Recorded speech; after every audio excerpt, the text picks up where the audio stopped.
Hi there, welcome to English for Everyone. My name's Lisa. And my name's Kevin. Today we're going to talk about why it's not correct to say this. Happy 16 years old. Happy 18 years old. That's right, you cannot say happy 16 years old. It's not correct. You can say happy 16th or happy 16th birthday, but you cannot say happy 16 years old. It's not correct. Happy 18th birthday, son! So, what do you say? You just say happy birthday.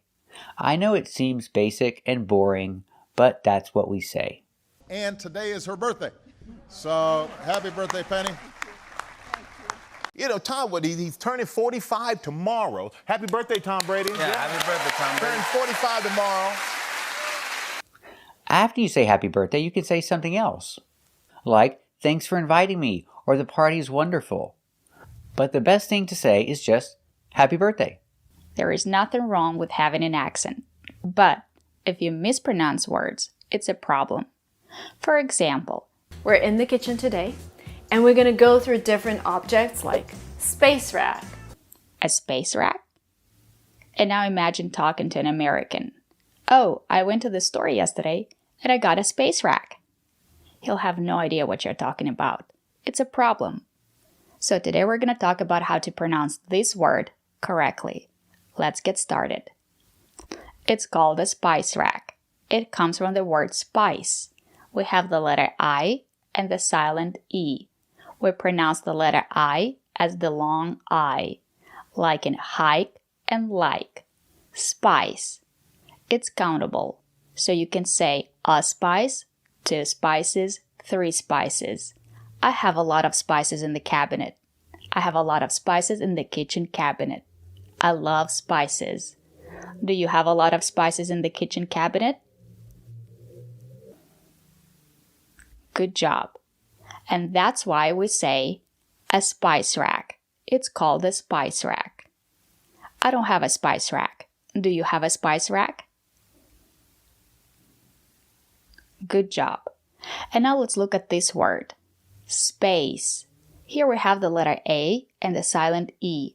We pronounce the letter A as the long A, like in lake and make. Space. Space. The first man in space was Yuri Gagarin. The first American in space was Alan Shepard. I've never been to space. Have you ever been to space? Good job. And now let's look at the other meaning of space. Remember, it's not countable. You cannot say just space. Space means room. There is a lot of room. There is a lot of space. Or, the room is tiny. There is no space. My living room is tiny. I have no space for a new couch because it's tiny. If the room is big and there is a lot of space, you can say the room is spacious. What about your kitchen? Is your kitchen spacious? Is there a lot of space in your kitchen? Good job. So remember these words. This is a spice rack. I don't have a spice rack, but I love spices. I have a lot of spices in the kitchen cabinet. Space. I've never been to space. And I don't have a lot of space in the living room. It's tiny. The next word that we love to use is word many. I have many problems, I have many shoes, I have many friends. We say it all the time. Great alternatives are handful. I have handful of friends. First, a handful is a noun that you can count. And that's why we say a handful. A is for one. A handful. But the most important thing, a handful means a small amount. A small amount, not many. For example, I have a handful of friends. It means I have a few friends, not many. I invited a lot of people to the party, but only a handful of them showed up. It means only a few people showed up, not many. I found that lots of organizations and teams claim they foster innovation, But out of those, I'd say only a handful of them are actually doing it. Besides its creators, I am one of only a handful of people ever to hold this sphere. Most people have just a handful of friends. Growing up as a kid in school, I had a handful of friends that really had my back. At the end of the video, we're going to talk about other ways to say many. We're going to talk about what native speakers really say. But now let's talk about the second meaning of this word, a handful. A handful is a child or a pet that is difficult to control. For example, I have a dog. I have a puppy. And the puppy is not housebroken yet. The puppy poops and pees in the house. The puppy barks all day long. The puppy is a handful. It's tiring and he's a handful, but he's also super cute and really fun. Or maybe you have a child. You have to change diapers all day long. The baby cries a lot. The baby is a handful. She's a bit of a handful today. She's been crying a lot on the boat. And now let's talk about the third meaning of this word, a handful. If something fits in your hand, you can say a handful of coins, a handful of rocks, a handful of rice. Remember, a handful is for one, a handful. I have a handful of friends. I don't have many friends. I have a handful of friends. I have a few friends. Or you can say, he's a handful. The puppy is a handful. Or she's holding a handful of coins. Now let's talk about the other ways to say many. Many is a limited word because you can use it only with countable nouns. For example, I have many friends. But you can also say, I have a lot of friends. Or, I drink a lot of water. You can use a lot of with countable and uncountable nouns. Let's talk about the pronunciation. A lotta. The letter T is between vowels. We pronounce it as a fast D. A lotta. The word friends starts with a consonant. We do not pronounce the letter F. A lot of friends. I have a lot of friends. Do you have a lot of friends? Good job. Or you can say a bunch of friends. I have a bunch of friends in Texas. Remember, the word friends starts with a consonant. We do not pronounce the letter F. A bunch of friends. I have a bunch of friends. Do you have a bunch of friends? Or you can say plenty of. The letter T is silent. We have plenty of vegetables in the fridge. We have a lot of vegetables. More than enough. We have plenty of vegetables. Do you have plenty of vegetables? Good job. We're going to talk about why it's not correct to say this. Wow, why haven't anyone told me that? And why it's not correct to say this. And again, everybody have their own opinion. So it's not correct to say, why haven't anyone told me? Anyone is a single person. Anyone, anybody, somebody, or someone. You're talking about a single person. Have and negative haven't is good for I haven't, you haven't, they haven't, and we haven't. But if I say anyone, I have to use has or negative hasn't. So we use anyone for a question with the helper has. Has anyone told you this? If I make it negative, I use hasn't. And the question is, why hasn't anyone told me that? Remember, with anyone, anybody, someone, and somebody, use has, not have. So, examples. Has anyone told you that? Question. Has anyone told you that? And you can say, no. No one has told me that. No one or nobody is also a single person. We use has, the single structure. Nobody has told me that. Or I can make the negative, has not, together hasn't, and make the negative question, why hasn't anyone told me that? Now let's talk about everybody or everyone. Now, everyone and everybody You're not talking about one single person. You're talking about more than one person. But we still use the singular structure. That's right. If I say everybody, I cannot say everybody are here. I say everybody is here. Or everyone is here. You use a singular structure with everybody and everyone. So the action have. I have a car, you have a car, and she has a car. If I say everybody, is it everybody have a car or everybody has a car? That's right, it's everybody has a car. With everybody, we use the singular structure has. We cannot say everybody have. Use everybody has. So I cannot say everybody have their own opinion. I have to use the singular structure with everybody. Everybody has their own opinion. So remember these special words. Anybody, nobody, somebody, and everybody. Always use these words with a singular structure. Like, take your effort and write the whole thing. Happy birthday, not so hard. So it's not correct to say take your effort. You can say take your time and do the job right, but that's a different idea. Let's talk about effort. We use the action make, but we don't say make your effort. It's countable. We say make an effort.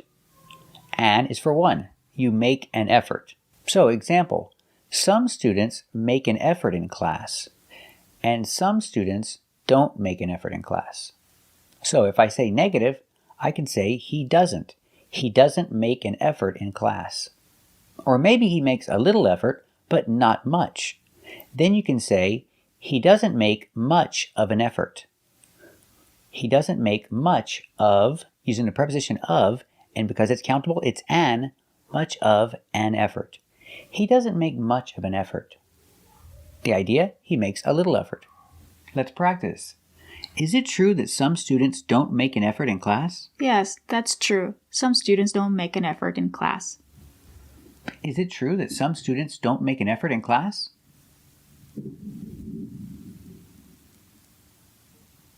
That's right, it's true. Some students don't make an effort in class. Let's practice. Does he make an effort in class? No, he doesn't make an effort in class. Does he make an effort in class? That's right, he doesn't make an effort in class. Or maybe he makes a little effort. Let's practice. Does he make much of an effort in class? No, he doesn't make much of an effort in class. Does he make much of an effort in class? That's right, he doesn't make much of an effort in class. Very good. Sometimes effort is not countable. We say make more effort or make a lot of effort. With these examples, there's no so it's not countable. That's right, if you want to give emphasis, we say make a lot of effort. We don't say make a hard effort. You might hear a big effort or a small effort, but it's really not common. The best way to give emphasis is to say a lot of. A lot of effort. You need to make a lot of effort. Or if you're talking about more, you can say you need to make more effort. So, examples. She makes a lot of effort in class. She works very hard. But he doesn't make a lot of effort in class. So, he needs to make more effort. That's right, he needs to make more effort in class. In this case, there's no an, there's no it's not countable. He needs to make more effort in class. Let's practice. Does she make a lot of effort in class? Yes, she makes a lot of effort in class. Does she make a lot of effort in class? That's right, she makes a lot of effort in class. Let's practice. What about him? Does he make a lot of effort in class? No, he doesn't make a lot of effort in class. Does he make a lot of effort in class? That's right, he doesn't make a lot of effort in class. So, does he need to make more effort? Yes, he needs to make more effort. Does he need to make more effort in class? That's right, he needs to make more effort in class. So, can I use take with effort? Can I use take and effort together? Yes, you can, but it's a little different. Example, it requires effort. The job requires effort. I can say the job takes effort. The job requires a lot of effort. The job requires effort, or the job takes effort. To refer to the job, we say it. It takes a lot of effort. The idea, it requires a lot of effort. So, I can say it requires a lot of effort to learn a language. Or I can say it takes. It takes a lot of effort to learn a language. It takes a lot of time and effort to learn a language. I can change the verb take to the past, took. It took. It took a lot of effort to build the pyramids. That's right, it took a lot of time and effort to build the pyramids. They worked for a long time. Or if I talk about the future, I have it will. It will, contraction, it'll. It'll take more time, it'll take more effort to go to Venus. Let's practice. Does it require a lot of effort to learn a language? Yes, it requires a lot of effort to learn a language. Does it require a lot of effort to learn a language? That's right, it requires a lot of effort to learn a language. Let's practice. Does it take a lot of time and effort to learn a language? Yes, it takes a lot of time and effort to learn a language. Does it take a lot of time and effort to learn a language? That's right, it takes a lot of time and effort to learn a language. Let's practice.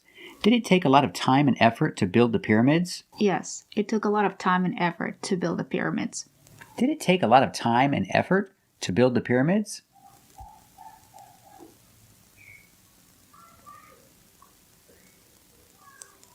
That's right, it took a lot of time and effort to build the pyramids. Is it correct to say your effort? Yeah, sometimes you can say your effort, my effort, his effort, and her effort. For example, thank you. Thank you for your effort. We appreciate all your effort. So example, his boss appreciates his effort, so he got a raise. That's right, a raise is more money, a higher salary. He got a raise because his boss appreciates his effort. Or I can say his effort was appreciated by his boss. That's why he got a raise, because his effort was appreciated by his boss. Let's practice. Does his boss appreciate his effort? Yes, his boss appreciates his effort. Did he get a raise? Yes, he got a raise. Great. Does his boss appreciate his effort? That's right, his boss appreciates his effort. Did he get a raise? That's right, he got a raise because his boss appreciates his effort. Let's practice. Was his effort appreciated by his boss? Yes, his effort was appreciated by his boss. Was his effort appreciated by his boss? That's right, his effort was appreciated by his boss. Very good. Let's practice. She's my boss, and she appreciates my effort. What about your boss? Does your boss appreciate your effort? Very good. So remember, this is not correct. You cannot say this. Like, take your effort and write the whole thing. Happy birthday, not so hard. You can say take your time, but if you use the word effort, use the verb make. You make an effort. It's countable, so we say an. You make an effort. But if you give emphasis, it's not countable. You make a lot of effort, or you make more effort. Can you say take? Sure. You can say it takes effort if you mean the job requires effort. And can you say your effort and my effort? Sure, I can say thank you for your effort. Your effort is very appreciated because I appreciate all your effort. Thank you for watching. And if you like this video, subscribe to our channel or click the join button and become a member. We'll see you next time.